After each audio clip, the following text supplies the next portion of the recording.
So I'm having thoughts on the second episode of Alien Brain Fog. First part's going to be about systemic racism, and I've got a lot of research to do for that.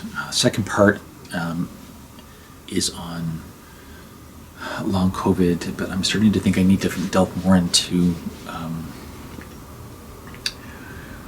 have an opportunity to deal with the emancipation of women and talk about the systemic racism, how it affects Black people.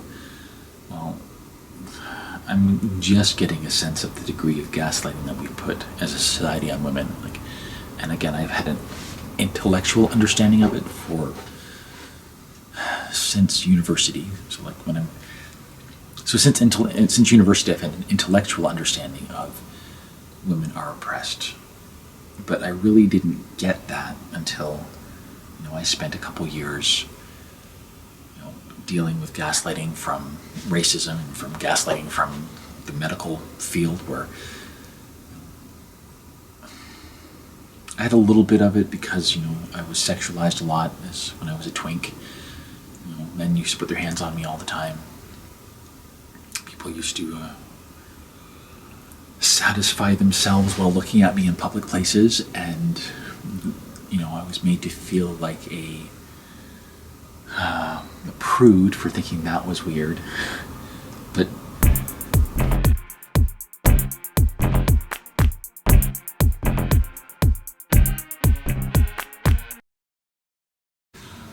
just had the thought of getting some notes on camera before I forget them. Just I'm starting to get better, and because I know how memory works, I'm probably going to start to forget just how bad things have been. It's a good thing. We're meant to do that. We're meant to forget certain things. It would suck if I could remember for the rest of my life how it feels to have my body betray me every day. It's hard just to get rid of that, though. Today I was sitting at my desk, and I don't know why, but today my right leg decided that it was finally time to relax. It's been seized for 2 years. I don't know. Just something today where something eased, and suddenly I feel way less pain in this leg for the first time. It's happened in degrees. So first time it happened, I was able to start walking again, and then it got better and better. But something today, I was applying for jobs, and just felt this kind of ripple through my leg. Just like a ripple. It was like something that had been tight for a very long time. Just relaxed. No idea why. It wasn't like I did anything. I wish I could say that I did this and this thing happened, but I was just applying for jobs, typing, and then suddenly gone. Some of my senses are coming back. I was able to feel the cold of the floor today. I could actually feel it. I have really, I don't have as much sensation. The feeling of sensation from my legs is not like it used to be. My feet are on the ground, but I can feel warmth, but I can't really feel solid on all parts of my feet. It's getting better, because it used to be where I couldn't feel anything from knees down. Today I felt cold coming up from the floor. It was kind of a nice feeling. It's also because I have problems telling up and down sometimes. If I close my eyes and lift my head, I could fall over because I can't tell up from down. So when I'm in the shower, I have to have my hand on the wall just to kind of remind myself that I'm stable.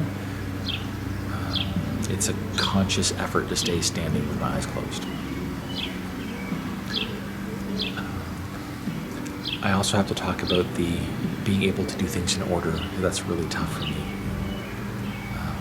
I'll be able to look at a series of tasks, and I can tell that each of them has to get done. But that's part of memory. Is we know the order to do things in because we've done it before, and I don't have that anymore. So I have to teach myself how to do things again. Cooking's been horrible, or a challenge, I guess. Anyway, I'll check out the food. So other things to think about for the documentary. was thinking today about whether or not I want to record the nasal passages part, because like it was such a game changer for me. Just really to clear out my nasal passages every day. That was one of the key things that started me healing. So I want to talk about that, but I'm definitely not going to film it because nobody needs to see that. I don't think anyone needs to see that. I'm going to have to do research on it, though. So much research. Today I applied for a job, the John McGilvey Center. It would be honestly a dream job for me. It's focused on families that have disabled children with disabilities, focus on financial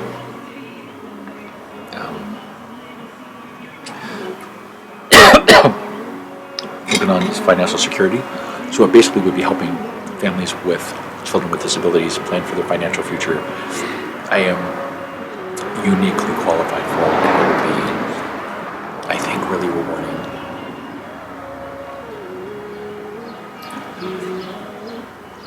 I just have to make sure that I don't get caught up again. It's very easy to get caught up in a day job. I firmly believe that my purpose right now is not a day job. My purpose is getting this documentary out there. And I know some people are going to think that it's a crazy thing to do. But it just feels, it doesn't really feel crazy. It feels like this is what happens. Like filmmakers see something that needs to be documented and they make a film. I think of Supersize Me. Nobody wanted that movie to be made, but it changed lives. And if I could do,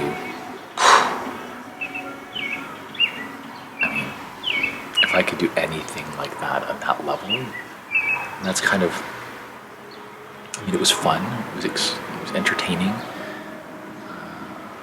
I can't make the documentary boring or people are not going to watch it. I don't want to make it sad and depressing either because then people won't watch it. I want it to be as fun as possible. We're talking about really heavy topics, so it's tricky. Physical symptoms. Doing things in order. The last couple of days my head has felt, I don't know how to describe it, just on fire, I guess. It's like the more I deal with the adrenaline spikes, and that's like what has been paralyzing me, sometimes literally for the last couple of years, is anytime there's a jolt of adrenaline, I'm like, done. I get cold, I can't think, my body shuts down. And that's what they took advantage of. They took advantage of how easy it was to confuse me by stressing me out. I felt really guilty about that for a long time, wondering like what I could have done differently. The only thing I could have done differently is to leave earlier. They had no intention of ever fixing that system. Everyone knew it was broken. Managers were rooting for me, saying, yes, Joe, we hope you're successful, instead of actually doing their fucking job and providing a safe work environment. Of the fucking gall. Looking at me saying, yes, we know you're being harassed, we hope you're successful, instead of actually just providing a safe work environment. And I felt guilty for far too long, internalized that, and that shut my body down.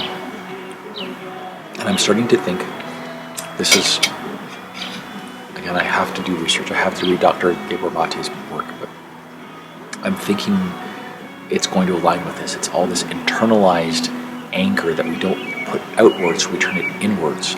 We can't be angry at the other person, so we have to get angry at ourselves.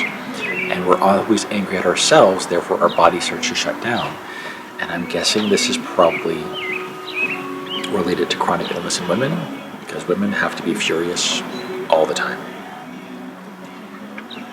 They have to be. To live in this world, I mean, I've experienced like a year or so of gaslighting, and I know how infuriating it is.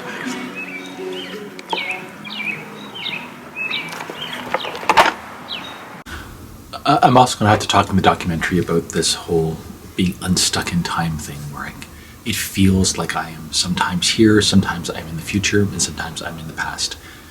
It's like in Slaughterhouse Five, where I feel disconnected from the present moment, so much so that I'm literally living in a future moment, or I'm living in the past. I often feel like I'm actually dreaming, so I can feel like I'll be in the middle of the day like this, and boom, I'm actually dreaming. Like there's something in my brain where I'm in the middle of a dream, and it's not like a memory. It's just like I'm two places at the same time. Like part of me is here and part of me is actually dreaming. Which brings up,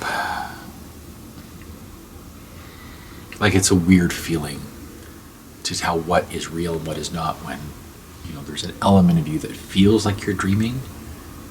And it's weird because I can tell, like, when I think of the dreams, it feels like it was a real event and not a dream. Just, I don't know. It feels like I'm unstuck in time, like I'm experiencing different levels or experiences of time at the same moment, which, you know, would make people feel a little crazy. I am not used to that. This is not something that I've experienced before long COVID. I thought a lot about it. It just feels odd. Sometimes I forget where I am. And I think it's because I'm just bouncing back and forth in time. Like sometimes I forget, oh, this is the moment when I'm doing this. Or like Dr. Manhattan in The Watchmen, where I'm just experiencing all time at the same moment. I'm more aware of the physical reality. Like I can tell this is, we say real, I can tell I can tell what's physical and what's not physical. But it's just a really weird feeling to be in the middle of like typing on your computer and suddenly you're walking down a street in Paris or something like that. It's just,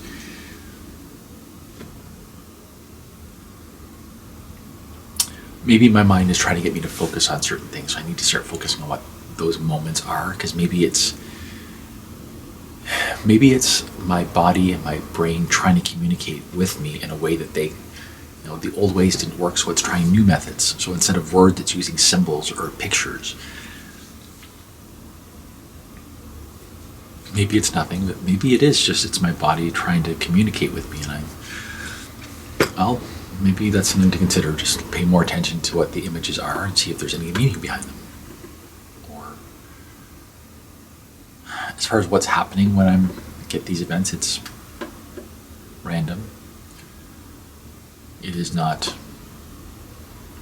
I would like to think that it's only something like if I smoke cannabis, then suddenly I'm untouched with time, but cannabis actually seems to counteract that feeling.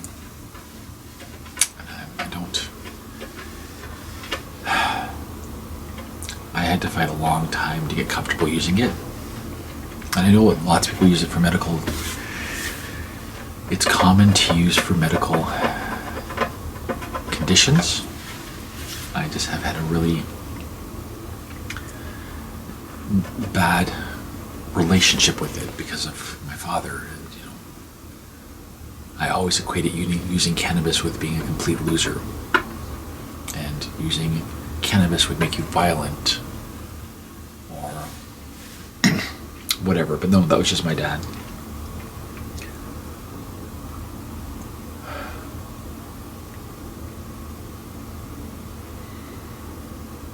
I don't know.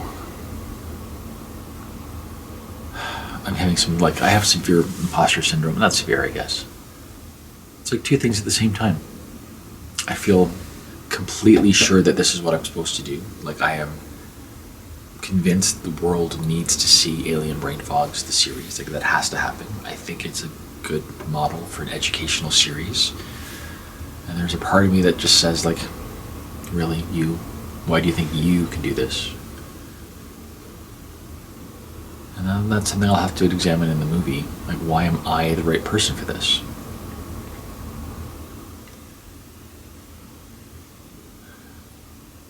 I think it's because it was given to me. And I have an obligation to get it out in the world because it was given to me. I didn't think this up. It was literally a gift from the universe saying, here, there's your, do it. I need to start recording more when I'm having incidents. So if I'm having something weird happens, like my brain is weird, like today, it feels like there are parts of my skull that have been like a collapsed mine, and I can feel them reopening. And as soon as they reopen a little bit, it's just pain. It's not like a migraine. I can tell there definitely is some pain in my eyes, but I think it's just so consistent that it's like my brain has shut off the nerve endings to there because it's so much pain that they say, you know what, let's just not feel it anymore. But if I touch my eyes, they feel inflamed and painful. But if I don't touch them, there's nothing. I do have eye problems, and I'm vaguely aware of it. The tunnel vision thing is stressful when, the only thing you can see is just this and everything else is black. It's like your brain refuses to see anything else because it thinks you've only got, it's like your brain is saying you need to spend all of your energy right here, and that's all I've got. And I can feel the rest of my body going to fight or flight. Again, it could be nothing. The things that set off my fight or flight, anything minor. If there's a upsetting comment on Facebook,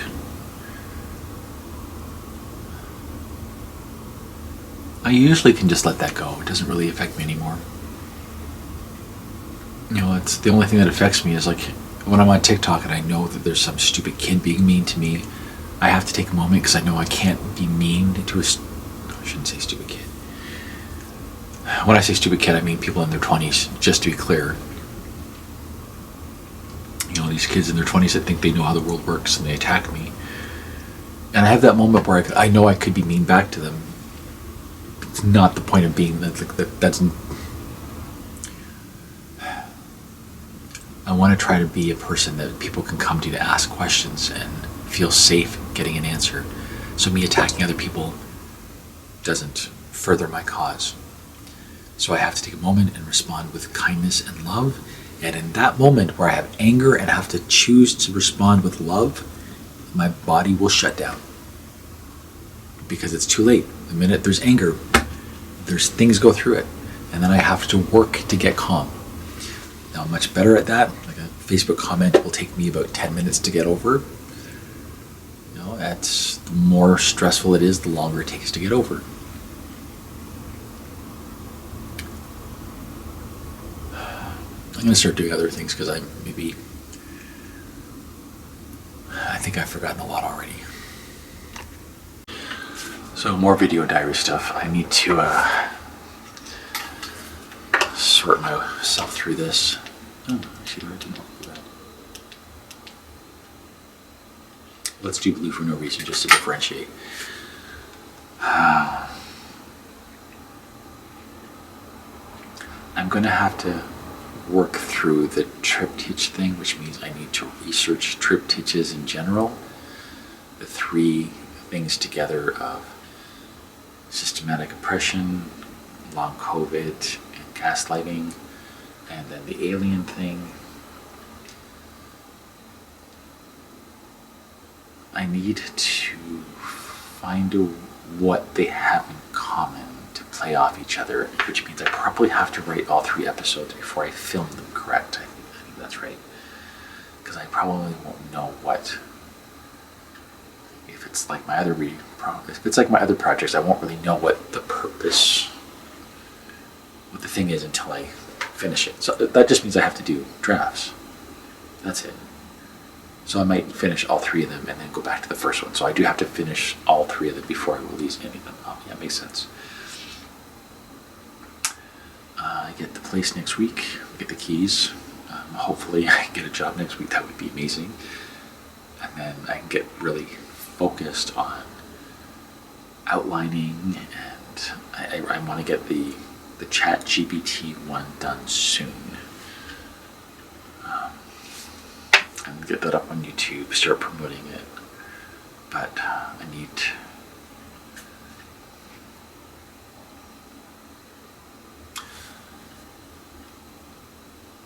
Again, I don't know if this is intuition or if it is God.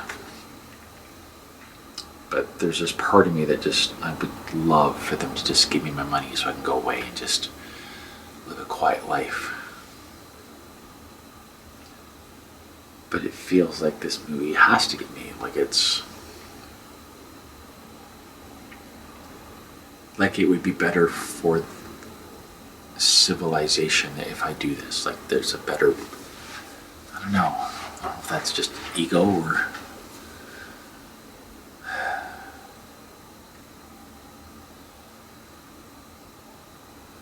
I don't know if I'm crazy or I'm starting to think I might actually be able to see through the veil a little bit. Maybe that's what aliens are. They're not physical. They're no more physical than a ghost. Or they're just, I don't, maybe that's it. Maybe they're not physical. Maybe they're a non-physical experience. Maybe it's, I don't know. I think that's the problem. Like we don't know what it is, so we just have to quickly classify it as either this or that. And like that whole, humans don't like uncertainty, so they just make a decision. Like, I'm not sure which is which, so I will take 5 seconds of research and make a decision, and that will be what I decide for the rest of my life. And then they never question that decision again. It's kind of silly when you think of it. I don't know, like, why do we let other people define who we are? But we do it as a society, you know, and how we classify ourselves. I classify myself as like, I am Canadian, which comes with a whole slew of baggage that you are going to decide, well, I think Canadians are this, he said he's Canadian, therefore he is that. And you have up just on that. I will say I'm Canadian, and you've already decided who I am. You will, before I speak, you will see darker skin, brown hair, and wrinkles. You will think, I know who this person is. You'll see books and think, I know who this person is, without actually ever talking to me, or actually knowing who I am. Part of this is largely an instinct. Now, for gay people, example would be gaydar. You, as a gay person, have to learn quickly an ability to spot other gay people so that you know who is safe to approach.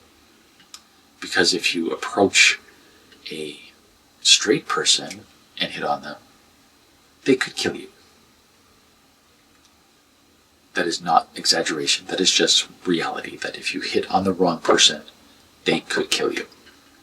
And knowing that your entire life, you develop skills. So, well, I think that person over there, there's a strong chance they're probably safe.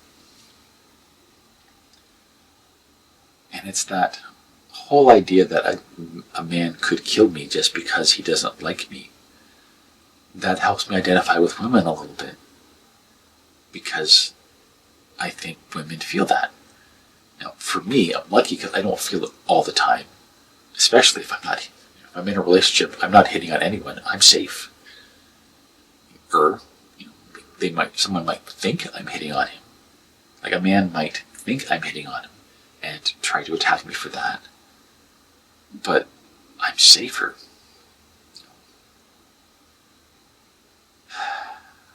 I hate the word safe. Because I'm starting to realize that a lot of what we do in our society is just ways to make ourselves safe, and like we shouldn't need to feel safe in our society. We all have, there's easy access to food. There's a food abundance in North America, and yet people are starving. While at the same time, people are flying personal jets.